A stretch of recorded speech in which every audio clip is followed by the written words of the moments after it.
founder of the Town Hall Project. And I should note you were a field organizer for the Clinton campaign in Iowa and Ohio. It's nice to have you on. Thanks so much for having me. Excited to be here. So let's get to this. Some Republicans, and by the way, you started this effort about 3 weeks ago. You've got about 100 volunteers, and you list on your site Republican and Democratic town hall events. Some Republicans are arguing that these protests are astroturf, their words, or phony, that they're organized by Democratic activists rather than just, regular citizens who are going, and that some of these protesters are paid. Let's listen to what the White House Press Secretary Sean Spicer said earlier this month about that.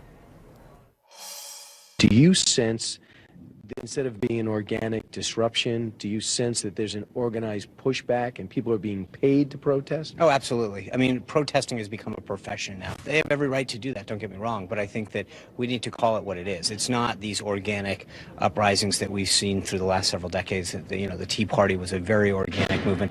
This has become a very paid, astroturf type movement. Is your movement a paid movement? Do you know protesters being paid? Are you guys paying those folks to go? We are not paying any protesters. I have not heard of any protesters being paid. And if that's the case, I don't know why 1,000 people were in Oregon for a Ron Wyden town hall. It seems like not the best use of resources. I think this is something that's happened across the country, blue states, red states.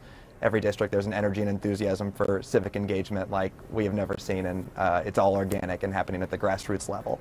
Right, because as you know, many would argue, where was this engagement for Hillary Clinton during the campaign?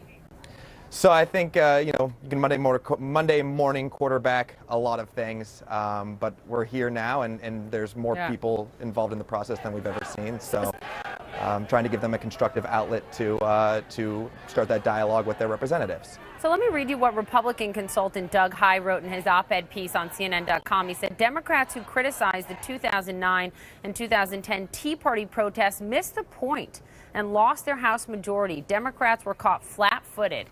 Is he right?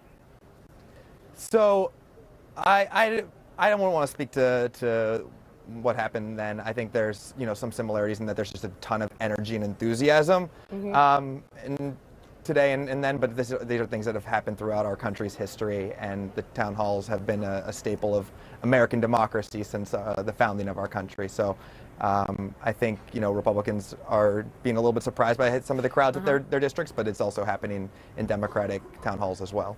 No, it certainly is. Let me get your sense on though how far you and fellow Democrats you think are willing to go, because one thing that made the Tea Party arguably so successful in its mission, some people didn't like the tactics, but was obstructionism, right? Was being willing to have the government shut down, was being willing to primary people in their own party. Are you and those in your group on this willing to primary some of those Democrats who are running if they work with this administration,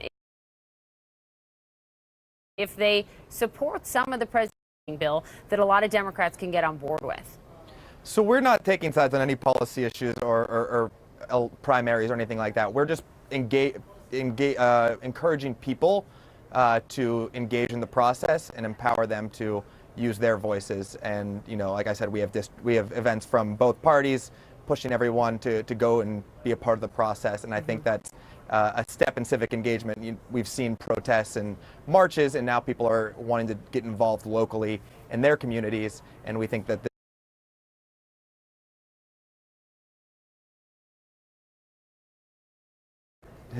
historically turnout's pretty low, so just voting in general.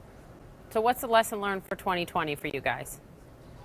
So I think 2020 is still a ways away. I think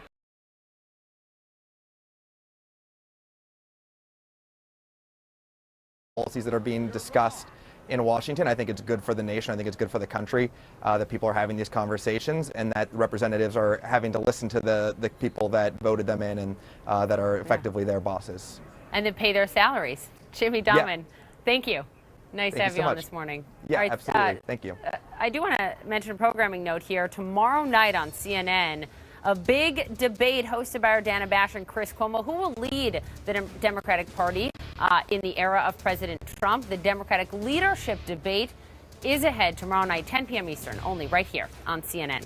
Coming up for us, the Trump administration expected to release a new tweaked travel ban this week, and it's putting some visa holders on edge. Coming up, you will hear a story only told here on CNN. You're going to hear from a doctor, a Syrian doctor in the United States, who is not a citizen, is treating these patients in rural South Dakota and afraid that if he leaves the country, he won't be able to come back. We have relied on non-U.S. physicians to meet the need of our growing and aging population. It's the only way we can provide a workforce of sufficient size to meet U.S. needs. If you've been turned down for a mortgage because of credit or tax return issues, Cash Call Mortgage now has credit and income-solving mortgages with no closing costs.